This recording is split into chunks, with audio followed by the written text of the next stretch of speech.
हरिराम व्यास किशोरी जी के चरणन की बार बार बलि जावे।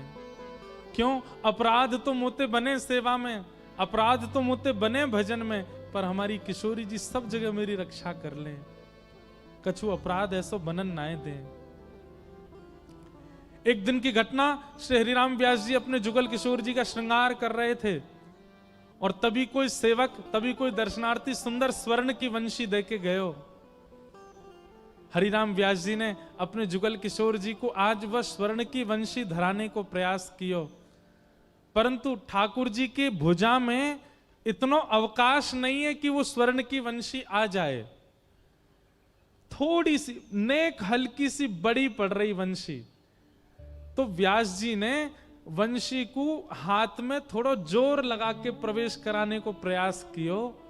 जैसे ही नेक जोर लगायो, ठाकुर जी के हस्त कमल में से श्वेत श्वेत रक्त वर्ण के बिंदु प्रकट हो गए।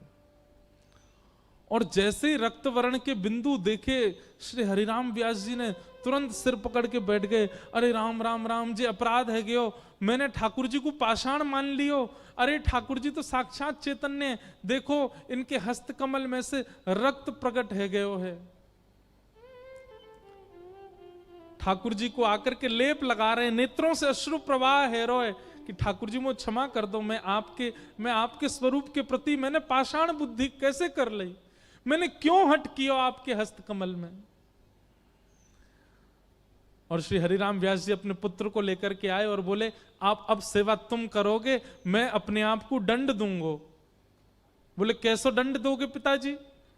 बोले जब तक स्वयं श्री युगल किशोर जी प्रसन्न है करके मुंह को नहीं बुलाएंगे मैं नहीं आऊंगा, और तब तक वृंदावन की अनवरत परिक्रमा देते ही रहूंगा।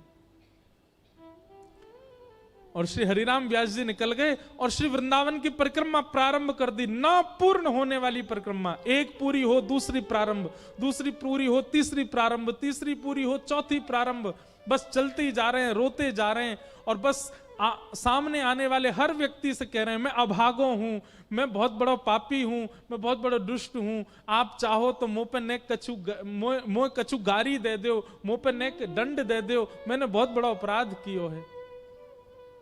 रोते रोते पूरे ब्रजमंडल की, पूरे वृंदावन की सेवा कर रहे हैं। वृंदावन की परिक्रमा मार्ग हरिराम व्यास जी के नेत्रों के अश्रुओं से संचित हो गया।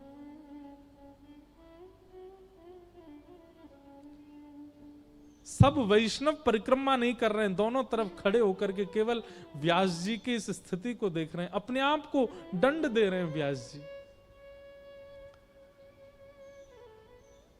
शाम का समय, हर क्षण, हर परिक्रमा के प्रारंभ में व्यास जी के मन में आता है, अपराध बना मुझसे, तभी तो क्षमा नहीं किया अभी तक।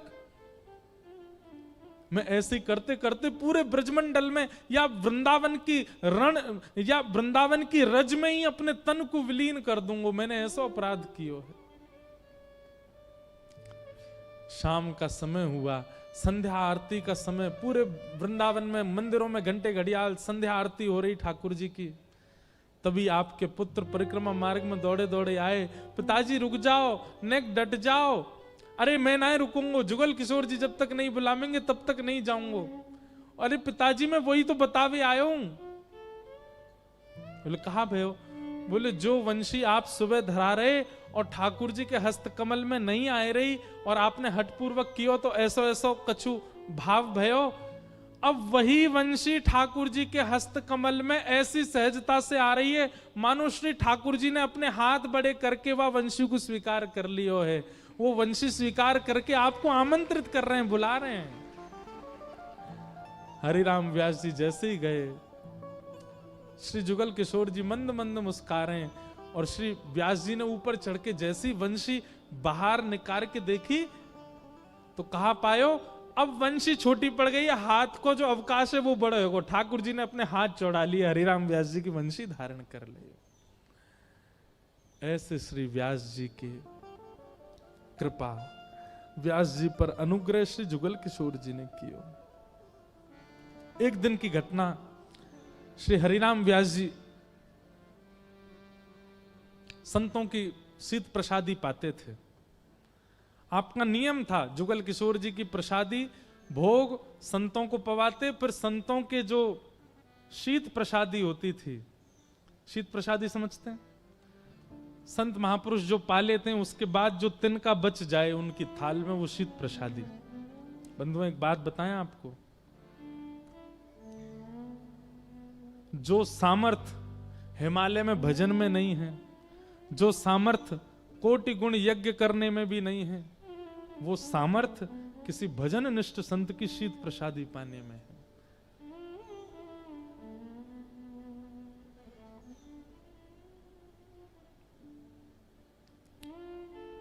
शीत प्रसादी की बड़ी महिमा है। सो हरिराम व्यास जी नित्य शीत प्रसादी पाते थे। जुगल किशोर जी का भोग लगता, भोग लगने के बाद जब सब संत पा लेते, उनकी पत्तल जहां पधराई जाती वहीं खड़े रहते और कहते पत्तल मेरे हाथ में दो, और वहां में तो सामग्री एक जगह इकट्ठी करते, फिर पत्तल को पधराते, एक तिनका भी नहीं छोड़ते उसमें। और वही शीत प्रसादी एकांत में बैठ करके, एक कुंज में बैठ करके श्री हरिराम व्यास जी पाते। जुगल किशोर जी को प्रसाद और फिर संतन के शीत प्रसाद, जुगल किशोर जी को प्रसाद संतन ने पाया और संतन को प्रसाद हरिराम व्यास ने पाया, ऐसे पाते थे। ऐसे ही नहीं, श्री प्रियालाल जी कृपा करते हैं, बहुत प्रदान करना पड़ता है भक्ति मार्ग में। तो एक दिन हरिराम व्यास जी की एक संत ने परीक्षा ली। और कैसी परीक्षा? राजभोग का समय, श्री जुगल किशोर जी की थाली जा रही थी भोग लगने के लिए, तभी एक संत आए और संत आकर के बैठ गए और हरिराम व्यास जी से बोले हमको भूख लगी, जल्दी प्रसाद पवाओ। हरिराम व्यास जी बोले नहीं, रुक जाओ, जुगल किशोर जी को भोग लग रहा है, भोग के बाद जो प्रसादी होगी वो पा लियो। संत तो क्रोधित हो गए, बोले कि हमें तो अभी पानो है, हम इतनी प्रतीक्षा नहीं करेंगे कि ठाकुर जी पामे वाके बाद हम पामेंगे, नहीं, हमको तो अभी पाना है, हम तब से भूखे प्यासे आए हैं, व्याकुल चित्त हमारा, अभी लाके दो। अब इतनी व्याकुलता करने लगे तो देखो, ये एक वैष्णव स्वभाव है, वो अपराध बोध नहीं करता। हम आप सब लोग होते तो हम क्या कहते, बोले ये काय बात के संत, ठाकुर जी को भोग लगवाने ही वास्ते पहले मांग रहे हैं। पर श्री हरिराम व्यास जी बोले ठाकुर जी की कोई लीला होगी। भैया सुनो, जुगल किशोर जी की दूसरी रसोई बनेगी, जो थाली जुगल किशोर जी को जा रही है वही पधराओ, ठाकुर जी को भोग मत लगाओ, पहले इनको पवाओ।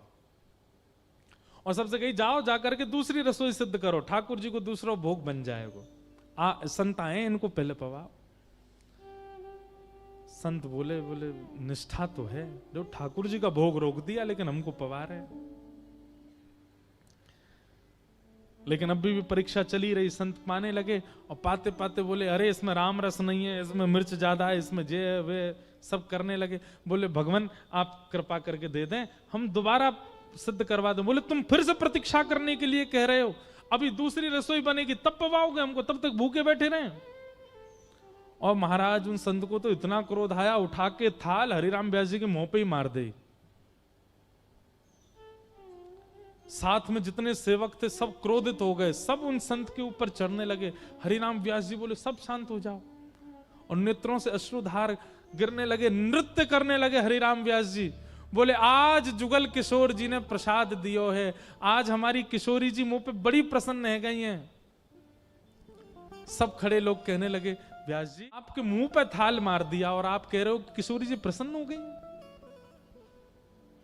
बोले भैया और दिना तो संतन की शीत प्रसादी पत्तल में से बीन बीन के खानी पड़े, पर आज तो संत ने अपनी शीत प्रसादी शीत करके पूरी 56 भोग मोकू चुनवे को नहीं दई है, सीधे मेरे मुंह में ही उड़ेल दई है, मेरे मुंह पे ही मार दई है, ले पाले। और दिना तो मोह बीन के पानो पड़े, आज तो संतन ने अपनी शीत प्रसादी मेरे मुंह पे ही डाल दी है।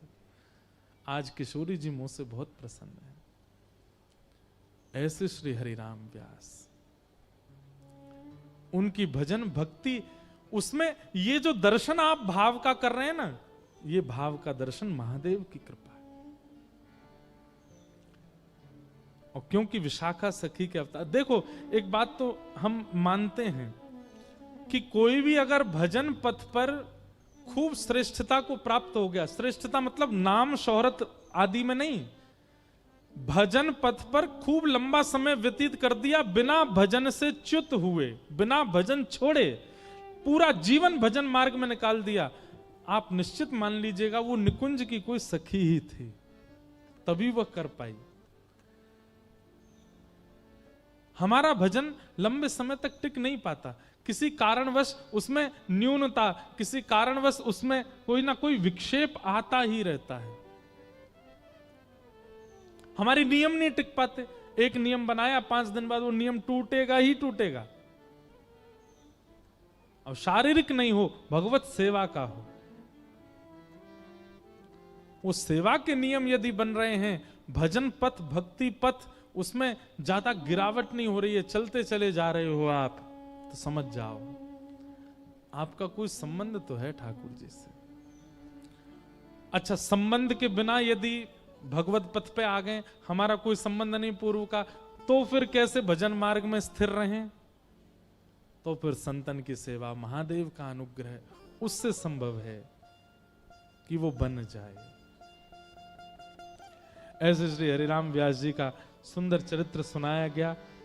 फिर व्यास जी की बेटी के ब्याह का प्रसंग है, इतना वो तो हंसी वाला प्रसंग है। व्यास जी ने अपनी बेटी के ब्याह में सब रिश्तेदार नातेदार सबको सुनाया, जो ब्राह्मण ब्याह कराने आए उसको भी खड़ी खोटी सुनाने लगे।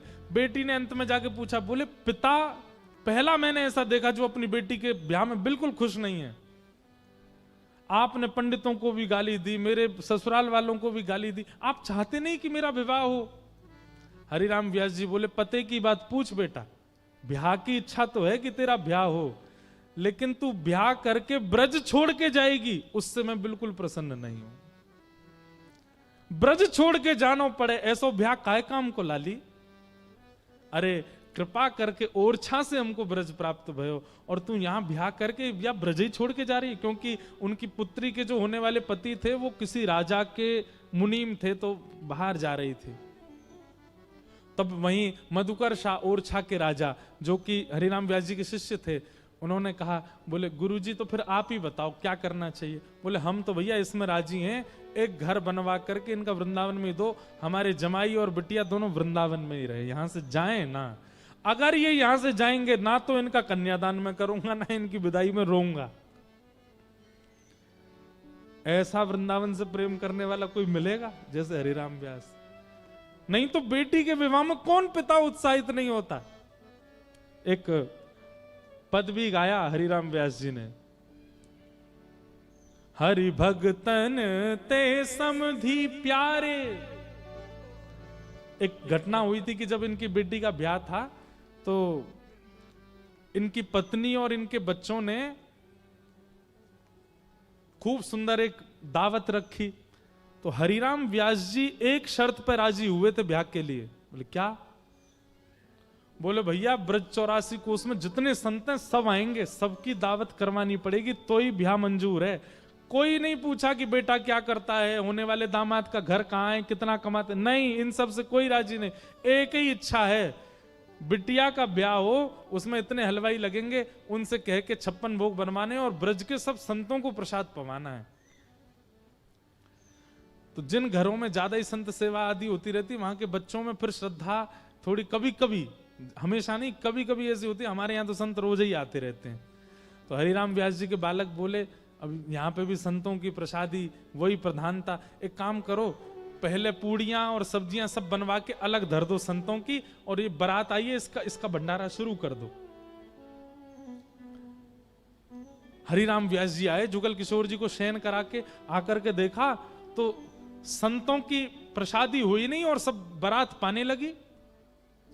तो व्यास जी ने अपने पुत्र से कहा, ए भाई संतों ने अभी पाया नहीं, बारात क्यों पा रही? बोले नहीं, संतों की प्रसादी हमने अलग धरवा दी है वहां कमरे में, जब संत आ जाएंगे तो वो लोग पालेंगे। बोले अच्छा, प्रतीक्षा नहीं करोगे संतों की?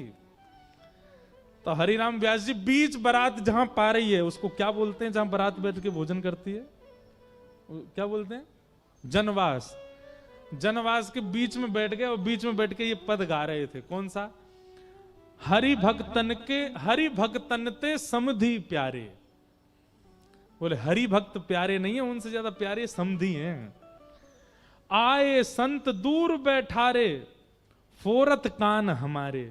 हाँ, संत तो मृदंग लेके आएंगे, मंजीरा लेके आएंगे, उनके भजन कीर्तन से कानों में दर्द होता है, इसलिए दूर बैठा देते हैं संतों को। और समधियों के लिए जनवासा बनाया, क्या सुंदर व्यवस्था करी है, क्या बढ़िया बढ़िया पकवान बनने।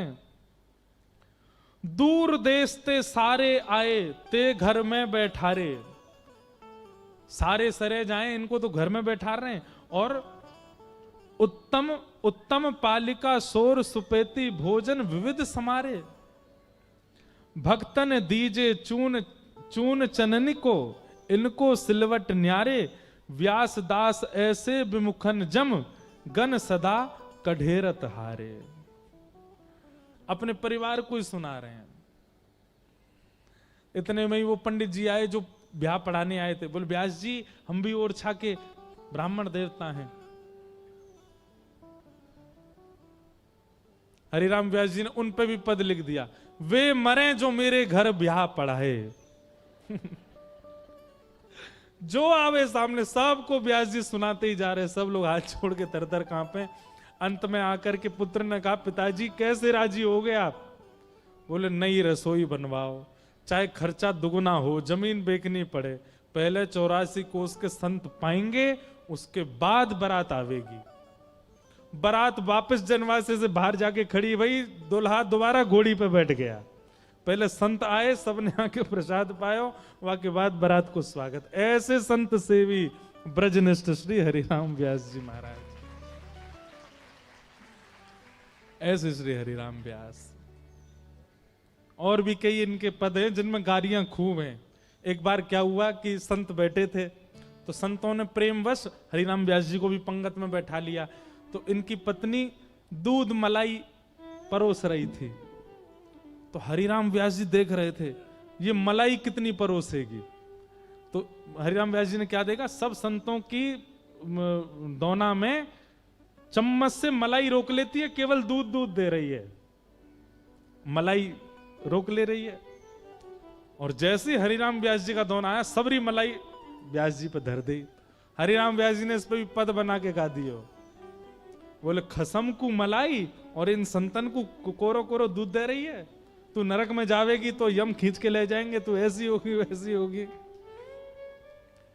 कान पकड़ लिए। बोले क्या करें? बोले दूसरा दूध ओटा मलाई लेके संतन ने पवा। संतन की सेवा में, ब्रज की सेवा में इतनी सी भी चूक व्यास जी को स्वीकार नहीं है। फिर आपके भी पुत्र हुए, उन पुत्र को आपने स्वामी श्री हरदास जी से दीक्षा ग्रहण करवाई। और एक दिन पुत्र और पिता दोनों को रास का दर्शन हुआ।